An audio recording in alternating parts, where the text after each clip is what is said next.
The Galactic Council had ruled the stars for 12,000 years. They were old.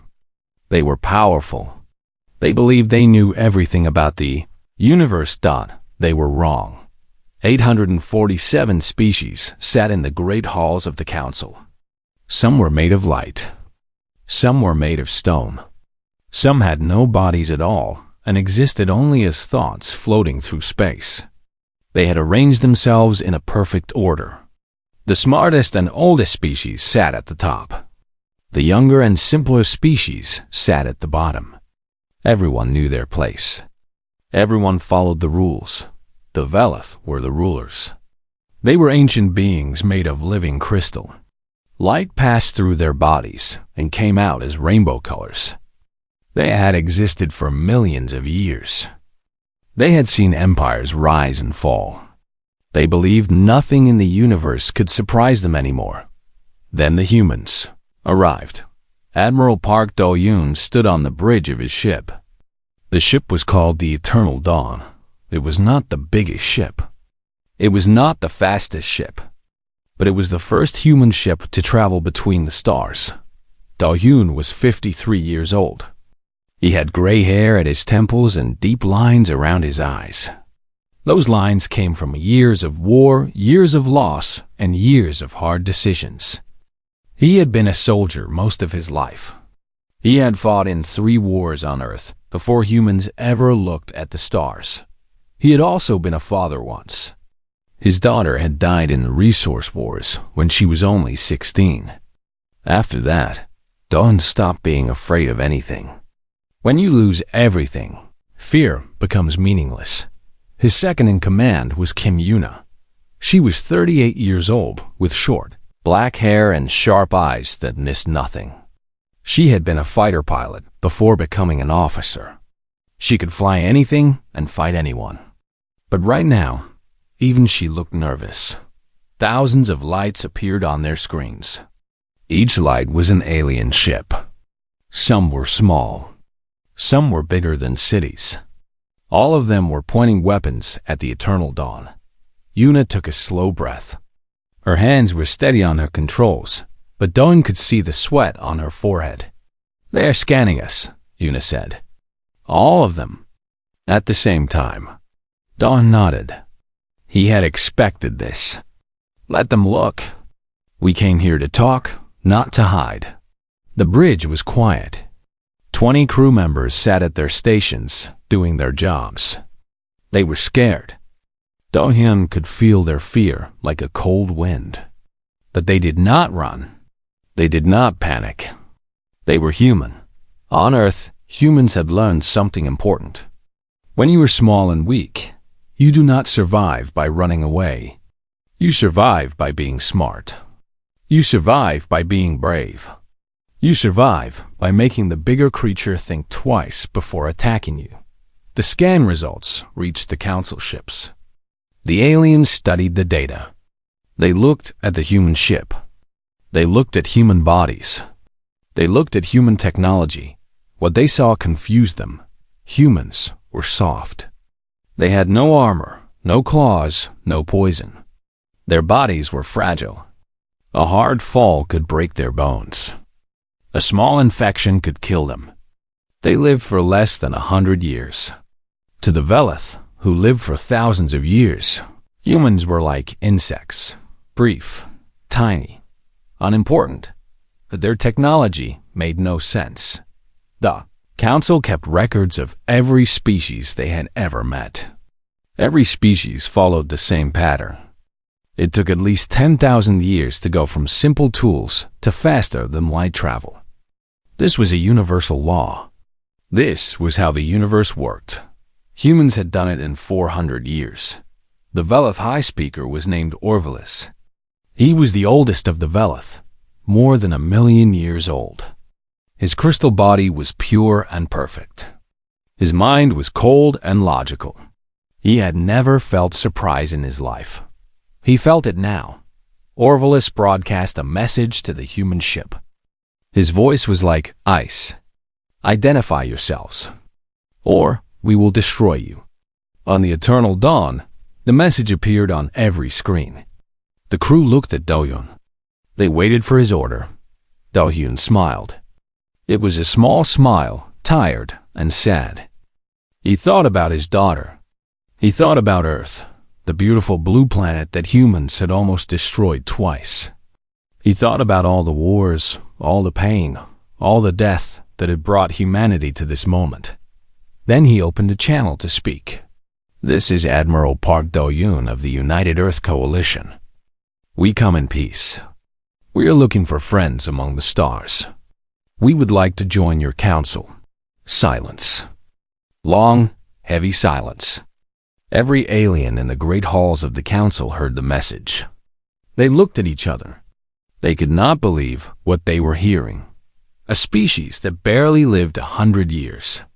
A species that had almost killed themselves with their own weapons.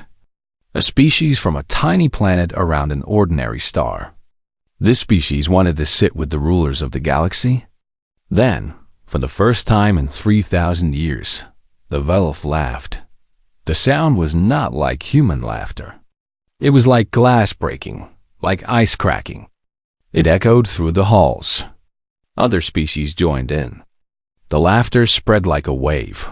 On the eternal dawn, the crew heard the laughter. Some of them looked angry. Some looked ashamed. Yuna's hands tightened on her controls. But Do-hyun did not look angry. He did not look ashamed. He just kept smiling that small, tired smile. He had heard laughter like this before. On Earth, the powerful always laughed at the weak. They laughed at people who dreamed too big. They laughed at people who refused to know their place. Those people always stop laughing eventually. They think we are a joke, Yuna said quietly. Yes, Do-hyun agreed. They do. What do we do now? Do-hyun looked at the thousands of alien ships surrounding them. He looked at the great space station where the council met. He looked at all the power and all the history and all the pride that had ruled the galaxy for 12,000 years. We wait, he said. We learn. We watch. He paused, and his smile grew just a little wider. And then we show them what humans really are. The council agreed to hear the humans speak. They did not do this out of respect. They did it because they were curious. They wanted to see these strange little creatures up close. They wanted to understand how such a weak species had traveled so far. Ambassador Lee Suji was chosen to speak for all of humanity. She was 34 years old. She had long black hair that she kept tied back in a simple style. Her face was calm and her eyes were bright with intelligence. She had spent her whole life learning how to talk to difficult people. She had ended wars with words. She had made enemies become friends. She was the best negotiator Earth had ever produced, but she had never talked to aliens before. The council gave her 1 day to make her case. 1 rotation of their space station around its star. After that, they would decide if humans were worth their time. Suji traveled to the Grand Chamber in a small shuttle. She went alone. This was her choice. She did not want to look like she was afraid. She did not want to hide behind soldiers or guards. The Grand Chamber was the biggest room she had ever seen. It was larger than any building on Earth. Seats rose up in great circles, level after level, reaching so high that the top levels disappeared into darkness. Representatives of hundreds of species filled those seats. Suji walked to the center of the chamber. She felt very small. The floor beneath her feet was made of something that looked like black glass. Her reflection stared up at her. She took a deep breath and began to speak. I know what you think of us, she said. Her voice was carried to every corner of the chamber by invisible technology. You think we are young. You think we are primitive. You think we are foolish for coming here. The Velith delegate Orvelis sat in the highest seat of all. His crystal body caught the light and threw rainbows across the walls. His voice was cold when he answered. We do not think these things. We know them. Your species has existed for 300,000 cycles. You achieved space travel only recently. You nearly destroyed your own world with nuclear fire. Twice. These are not opinions. These are facts. Suji nodded slowly. Yes, they are facts. And here's another fact. She paused and looked around the great chamber. Hundreds of alien eyes watched her. Some had no eyes at all and watched with other senses. We're still here. She touched a device on her wrist. The air above her filled with light. Images appeared. A holographic display showing Earth's history. This is our world, Suji said. The image showed a beautiful blue planet. Then it changed. Ice covered the surface. This happened many times. Great sheets of ice covered our planet and killed most living things. The image changed again. Fire fell from the sky. This is what killed the great lizards that ruled our world before us. A rock from space struck our planet and almost ended all life. More images. Volcanoes erupting. Earthquakes destroying cities. Floods covering entire countries. Diseases killing millions. Every species in this chamber evolved on gentle worlds, Suji continued. Your planets had stable weather. Your ecosystems cooperated. Your evolution was slow and peaceful. She pointed at the images of disaster after disaster. Earth gave us none of that. We evolved on a world that tried to kill us every single day. Every year. Every generation. Our planet is not a gentle mother. It is a harsh teacher. And we learned. A being made of living gas floated forward from its seat. It spoke with a voice like wind. Adaptation is not special. All species adapt. True, Suji agreed. But look at how fast we did it. The holographic display changed. A graph appeared. It showed a line climbing upward. Slowly at first, then faster and faster, until it shot almost straight up. This is our technological growth, Suji explained. 10,000 years ago, we were using stone tools. 500 years ago, we were riding horses. 100 years ago, we learned to fly. 50 years ago, we walked on our moon. And now we are here. She let the numbers sink in. We learned agriculture and built the first cities in a few thousand years. We went from fire to nuclear power in less time than some species take to develop writing. We are here, talking to you, because we learn faster than any species you have ever met. Orvillus leaned forward. Light rippled through his crystal form. Speed alone does not earn respect. What is it you truly want, Ambassador? Suji turned to face him directly. She was not afraid. She had nothing to be afraid of. 2 things, she said. First, we want a seat at your table. We want to be part of the galactic community. We have much to offer and much to learn. And second? Suji's expression changed. Her calm face became serious. Almost worried. A warning. The chamber grew very quiet. Even the beings of gas and light stopped moving. We have been watching your borders, Suji continued. We have been listening to your signals. And we found something. Something you have been hiding from your own members. She touched her device again. A new image appeared. A map of the galaxy. Large sections of it were marked in red. These are areas where civilizations used to exist. 17 different species. Billions of lives. They are all gone. The silence in the chamber was absolute. We call it the silence, Suji said. Wherever it goes, civilizations disappear. No warnings. No survivors. No explanation. Just nothing. She looked directly at Orvillus. The Velith leader had not moved, but the light inside his crystal body had changed. It was darker now, troubled. You know about this, Suji said. It was not a question. You have known for a long time, and you have been afraid to tell anyone. Orvillus did not deny it. For a long moment, He said nothing at all. Then he spoke, and his voice was different, older, tired. Some knowledge is too dangerous to share, and some secrets are too dangerous to keep. Suji shook her head. Whatever is out there, whatever is killing your civilizations, it will not stop. It will keep coming. It will keep taking. She spread her hands. Humanity survived because we faced our dangers. We did not hide from the ice or the fire or the disease. We fought. We learned. We overcame. That is what we offer you. She stepped closer to the center of the chamber and spoke her final words clearly. You can laugh at us. You can call us primitive. You can ignore us.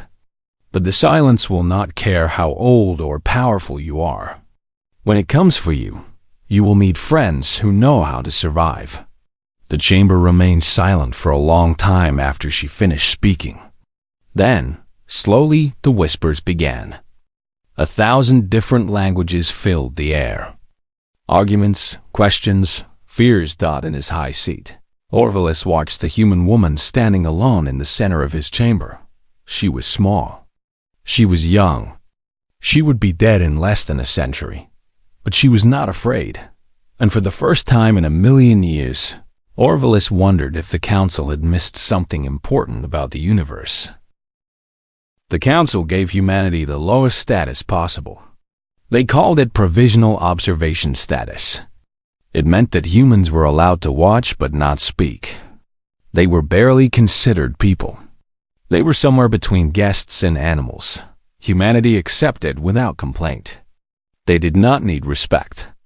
They needed information. Captain Cho Taiwan was given the most dangerous mission in human history. He was ordered to take a small ship into the dead zone and find out what happened to the missing civilizations. Taiwan was 41 years old. He had a square face and kind eyes that hid a sharp mind. He had been a submarine captain before humans went to space. He knew how to work in darkness. He knew how to hunt things that did not want to be found. He knew how to stay calm when everything went wrong. His ship was called the Vanguard. It was small and fast, built for scouting rather than fighting. The crew was only 4 people, including Taiwan himself. His pilot was Beek Ji-woo. She was 36 years old with quick hands and quicker reflexes. She had flown combat missions on 3 continents before becoming a space pilot. She could make any ship dance like a butterfly and strike like a snake. The science officer was Han Minho. He was the youngest at 29. He had curly hair and wore glasses, even though they were not necessary in this age. He said they helped him think. He had spent years studying alien life. He knew more about other species than almost anyone on Earth. The security chief was Yoon Hana. She was 38 and carried scars on her arms from a battle that had killed everyone else in her squad. She did not talk about it. She did not need to. Her eyes told the whole story. She was not afraid of death. She had already shaken its hand once. Together, they flew into the darkness. The Dead Zone was a region of space where 17 civilizations had simply stopped existing. No distress calls. No battles. No evacuations. One day, they were there. The next day, they were gone. The Vanguard traveled for 6 days before reaching the first target. It was a planet called Seventh World by the Council records. 4 billion people had lived there. Now, it was silent. Taking us into orbit, Jiwoo said. Her voice was calm, but her hands gripped the controls tightly. The planet looked beautiful from space. Blue oceans, green continents, white clouds. It could have been Earth's twin sister. I am reading no life signs, Minho reported. His voice was confused. No movement. No heat signatures. Nothing. What about radiation? Taiwan asked. Signs of weapons? None. The planet is intact. It is just empty. They landed near a city. Hannah went first with her weapon ready. The others followed close behind. The city was like a photograph of a normal day. Vehicles sat in the streets. Doors hung open as if people had just walked through them. Food rotted on tables in restaurants. Toys lay scattered in playgrounds where children had been playing, but there were no bodies. Where did they go? Ji-woo whispered. Her voice echoed in the empty street. 4 billion people do not just disappear. Minho scanned everything he could find. The results made no sense. There is no sign of struggle. No weapons were fired. No one ran. It is like everyone just stopped existing in a single moment. Hannah found something in a government building. She called the others over. On a wall, written in the local language, someone had left a message. Minho translated it. It comes when you look. Taiwan felt cold spread through his chest. What does that mean? Before anyone could answer, Ji-woo's voice came through their communication devices. She had stayed with the ship. Her voice was shaking. Captain, I am detecting movement. Something is on the night side of the planet. Something big. Taiwan looked up at the sky. The sun was setting. Darkness was coming. How big? He asked. There was a pause. When Ji-woo spoke again, her voice was barely a whisper. It is the size of a moon. And it is moving toward us. Taiwan looked at the horizon. Stars were appearing in the darkening sky. But something was wrong. Some of the stars were going out. They were not fading. They were being covered. Something massive was blocking the light, and it was getting closer. Back to the ship, Taiwan ordered. Now, everyone run. They ran through the empty streets. Their footsteps echoed off silent buildings. The darkness grew deeper behind them. Not natural darkness. This was something else. Something alive. Hannah stopped suddenly. Wait, I see something. In the shadows between two buildings, shapes were forming. They looked almost human, almost like the beings who had lived on this world. But they were wrong. Their proportions were slightly off. Their movements were too smooth. And they had no faces. They are looking at us, Minho said. His voice was high with fear. They are learning what we look like. Do not stop, Taiwan commanded. Keep moving. Do not engage. They reached the ship. Ji-woo had the engines running. The door was open. They threw themselves inside. Go! Taiwan shouted. Get us out of here. Ji-woo's hands flew across the controls. The Vanguard lifted off the ground, just as the darkness reached the landing site. Taiwan looked through the window. The shapes were everywhere now. Thousands of them, watching, and behind them, filling the entire sky, was something that should not exist. It had no real shape. It was darkness itself given form. Bigger than mountains. Bigger than continents. It moved through space the way a shark moves through water. Hunting. Hungry. The ship shook as it broke through the atmosphere. Warning lights flashed. Something was pulling at them. Something did not want them to leave. More power, Taiwan ordered. Engines are at maximum. Ji-woo shouted back. Hana grabbed the console and held on. Minho fell to the floor. The ship groaned like a living thing in pain. Then, suddenly, they were free. The Vanguard shot into space like a stone from a slingshot. The darkness fell away behind them. Ji-woo did not stop. She did not slow down. She flew at maximum speed for 3 hours before anyone spoke. Minho was shaking. Hannah was silent. Ji-woo's hands were white from gripping the controls. Taiwan looked at the scars on their hull. Deep scratches that should not be possible in the vacuum of space. Something had tried to grab them. Something had almost succeeded. What was that? Ji-woo asked finally. Taiwan thought about the message on the wall. It comes when you look. He thought about the faceless shapes. He thought about the darkness that swallowed stars. That he said slowly, is what has been eating civilizations. And now it knows we exist. The vanguard turned toward home. Behind them, in the cold darkness of space, something ancient and hungry began to follow. The vanguard barely made it home. The ship was damaged badly. Deep scratches covered the hull. Systems had failed. The crew was shaken but alive. Captain Taiwan's report changed everything.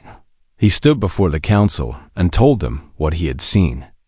He showed them the recordings from his ship. He showed them the scars on the hull. He showed them the message on the wall. It comes when you look.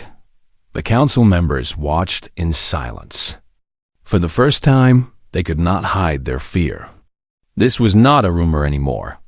This was not a distant problem. This was real. This was coming. Orvilus, the leader of the Velith, spoke first. We have known about this creature for 10,000 years. We have lost 17 civilizations to it. We have never found a way to fight it. Another delegate, a being made of floating crystals, spoke next. The creature hunts by detecting consciousness. It feels the thoughts of intelligent beings. It follows those thoughts like a predator follows the smell of blood. That is why it targets civilizations, Orvilus explained. The more intelligent a species, the brighter they shine to this creature. We call it the silence, because that is what it leaves behind. Taiwan listened carefully. Then he asked a simple question. What have you done to stop it? Orvilus was quiet for a long moment. We run. We hide. We do not draw attention to ourselves. When the silence approaches a region, we evacuate. We have saved billions of lives this way. You saved no one on Seventh World. We did not know it would strike there. The silence is unpredictable. It appears without warning. Admiral Do Yoon stepped forward. He had been listening from the side of the chamber. His face was hard. You have been running from this thing for 10,000 years, he said. And in that time, it has only grown stronger. It has eaten more and more civilizations. Your strategy is not working. Orvilus's crystal form flashed with anger. What would you suggest? You have known about this threat for only 6 months. We have studied it for millennia. There is no way to fight the silence. Don smiled. It was not a friendly smile. On Earth, we have a saying. The prey that runs dies tired. He walked to the center of the chamber. All eyes followed him. You are running, but you think you are prey. You think the silence is the hunter, and you are the hunted. But you are wrong. He pulled up data on the display. Patterns emerged from the information gathered at 7 different dead zones. The silence always attacks from darkness. It always targets the largest populations. It always leaves technology intact. Do you know what that tells me? No one answered. It is not eating civilizations, Do Yoon said. It is farming them. It lets you grow. It lets you build. Then it harvests.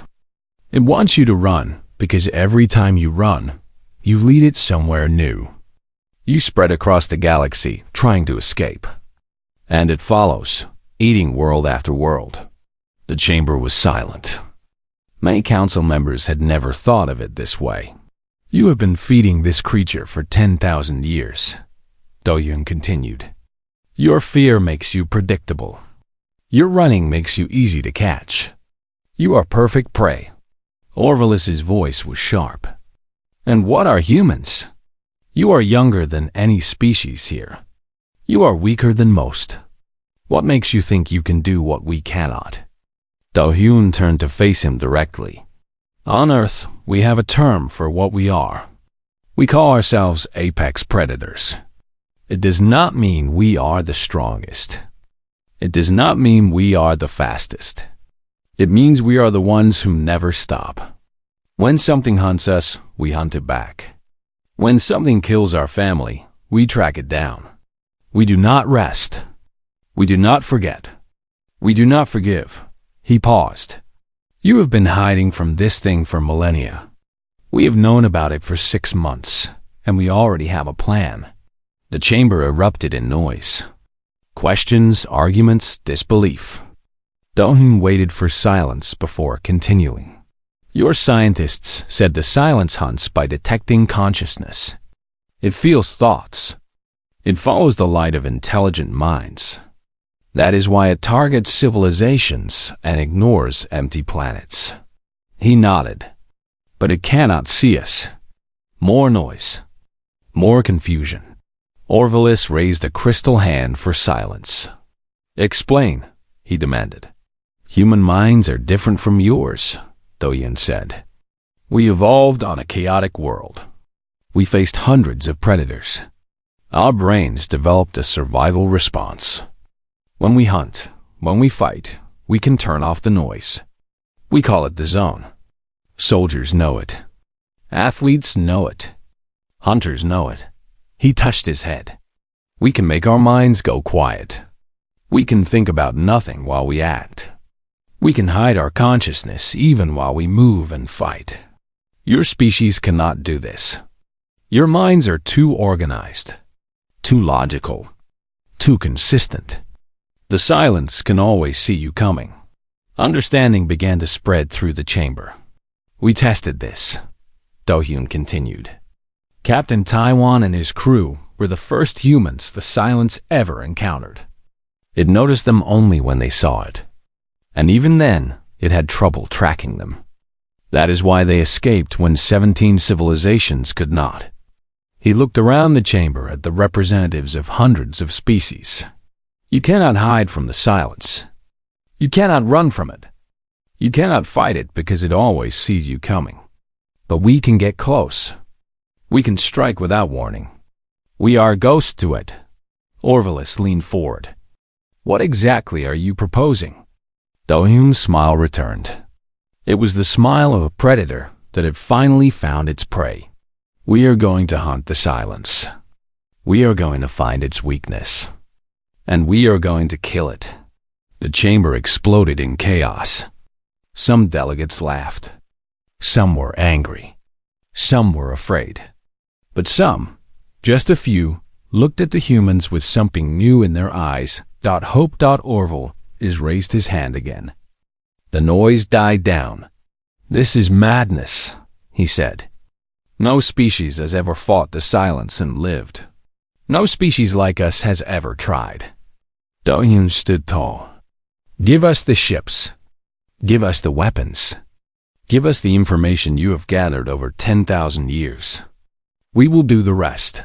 And if you fail, if you die, you will have made the silence angry.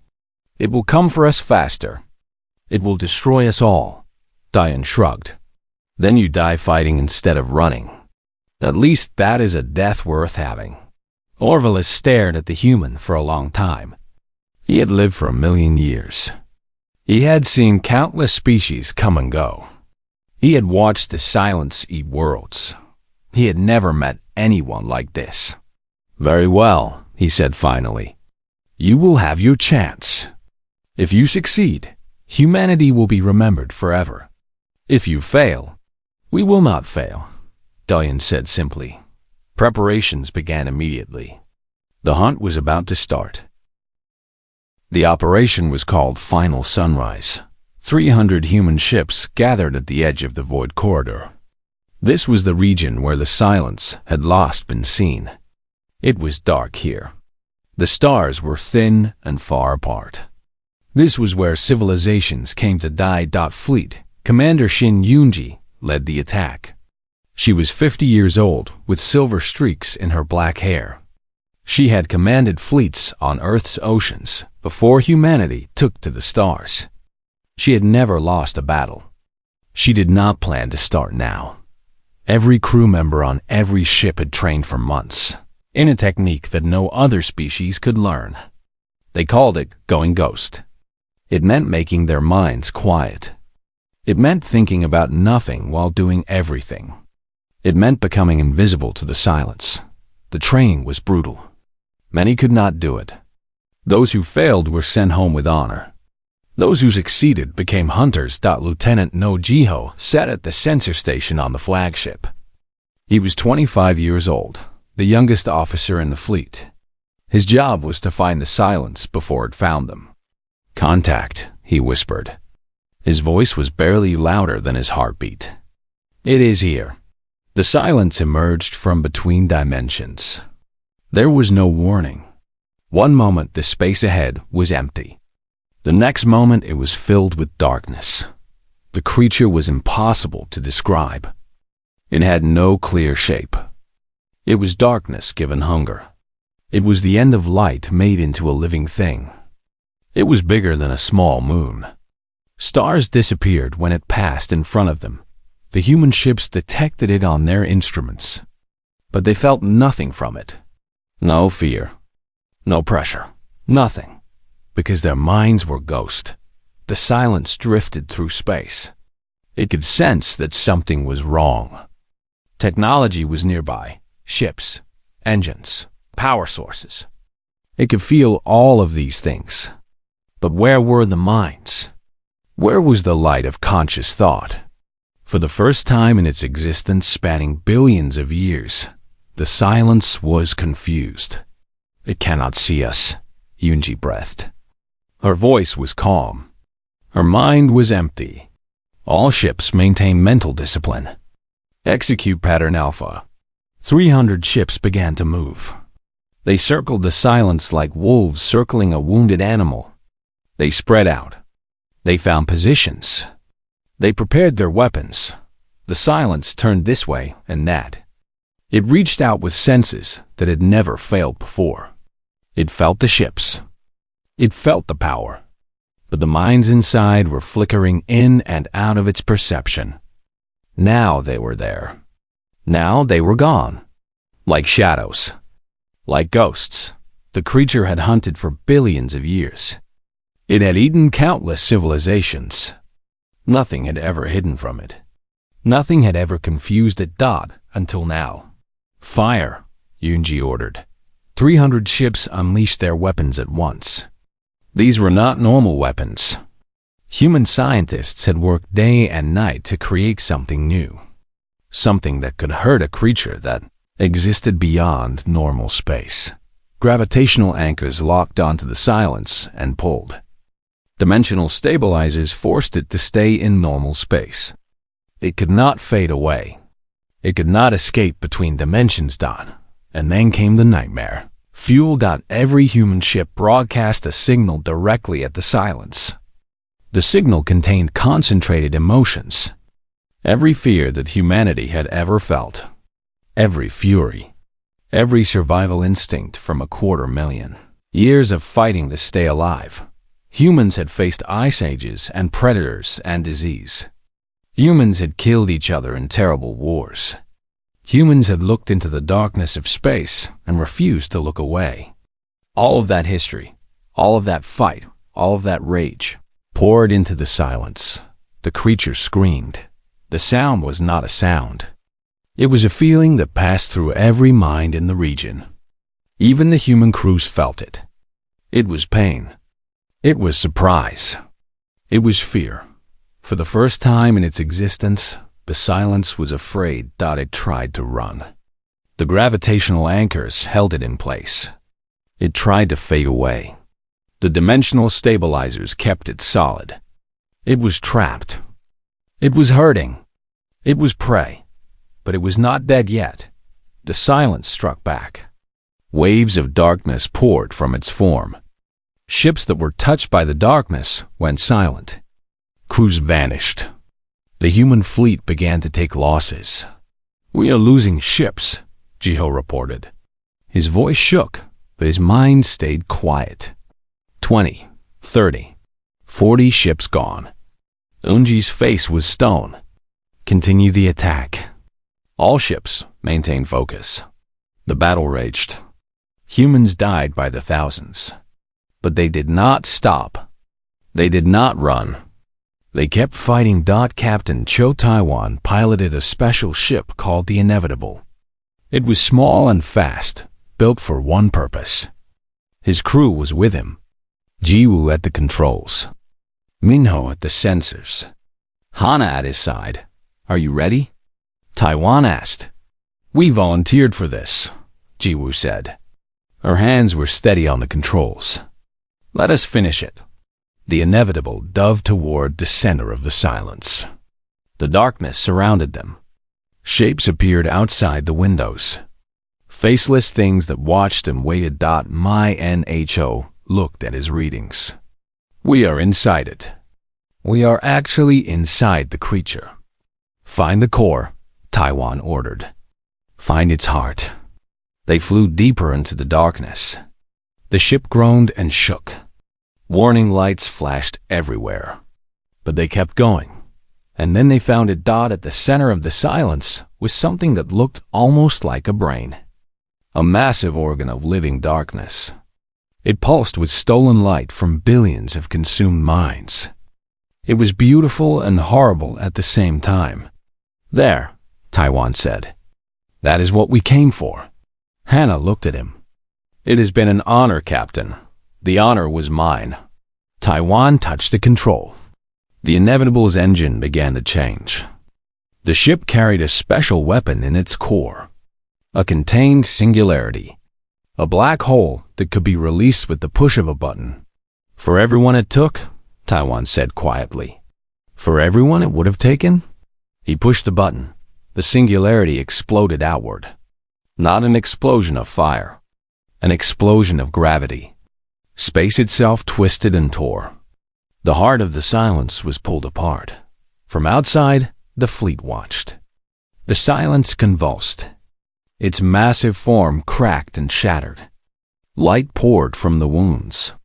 The light of billions of minds finally being released. The scream this time was different. It was not anger or fear. It was ending. The silence died. Its body broke apart and scattered across space. The darkness faded. The stars became visible again. And where the creature had been, there was only empty space and 4 million points of light drifting away. The souls of the consumed finally free. Commander Yoonji looked at the empty space where the Inevitable had been. Her face showed no emotion, but her eyes were wet. "Mission complete," she said quietly. "The silence is destroyed." The fleet did not cheer. They had lost too many to celebrate. But they had won. They had done what no species in the history of the galaxy had done. They had killed the monster. 6 months later, Ambassador Lee Suji stood before the Reform Council. Humanity was being given a new status. Not at the bottom. Not at the top. Something new entirely. They called it Guardian status. Suji accepted on behalf of all humans, living and dead. "You'd called us primitive," she said to the assembly. "You called us short-lived and insignificant. And maybe we are. But we are also the species that looked at an unkillable god and said challenge accepted." She paused. Her voice grew stronger. "The universe is dark, full of things that want to eat the light. But here's what we learned on Earth. Darkness is just a space where fire has not reached yet." She raised her hand in a fist. Around the chamber, every human present did the same. Humanity does not run from monsters. We become the monsters that monsters fear. The council rose. For the first time in 12,000 years, they applauded. Outside, in the vast darkness of space, other predators listened. They heard the death scream of the silence. They heard the war cry of a new species. And for the first time in cosmic memory, they felt something long forgotten. Fear got the humans that arrived. And they were just getting started.